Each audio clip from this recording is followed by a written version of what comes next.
Shifting focus for now, on Friday, Russian President Vladimir Putin hosted the Iranian President Masoud Pezeshkian in Moscow. The Iranian leader is visiting the country to hold talks with Putin and sign a strategic partnership treaty. Now, what is that pact all about, you're wondering? A partnership agreement between Pezeshkian and Putin to intensify collaboration across various sectors, including military, nuclear energy, advanced technology, most importantly, combating international sanctions. Both victims of Western sanctions seek to build a new balance of power in Western Asia. The coming together of Iran and Russia is driven by a mutual desire, by the way, to challenge the West. But this shouldn't come as a surprise to anyone. You see, since the Ukraine war started, nearly 3 years ago now, Moscow and Tehran have been growing increasingly closer. Iran has sent short-range ballistic missiles as well as drones to Russia. Iranian weapons have greatly aided the Kremlin's war effort.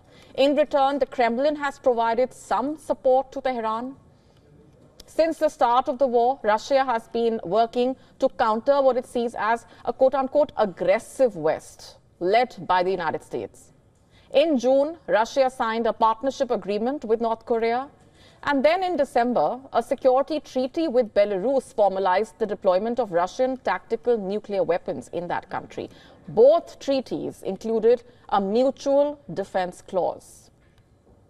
Russia also leads what is known as the Collective Security Treaty Organization, CSTO. A grouping that includes Belarus as well as several other ex-Soviet states. It's seen as a counterweight, in a way, to NATO. Frozen out by the West over the Ukraine war, Russia has been forming and strengthening alliances in the East.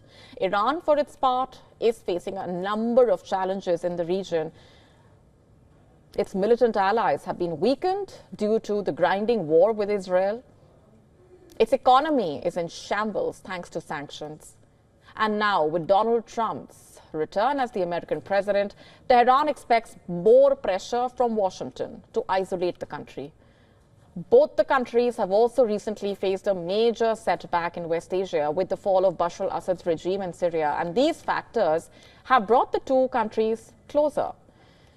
Besides defense matters, Russia has been working with Iran and other countries to establish an alternative to the Western-led SWIFT, S-W-I-F-T. It's basically a global messaging system that connects over 11,000 financial organizations, allowing them to notify each other about pending transactions. When the Ukraine war broke out in 2022, Russia was removed from the SWIFT system by the West, a move aimed at punishing Russia for the war, quote unquote. Did it stop the Kremlin, though? No, it did not.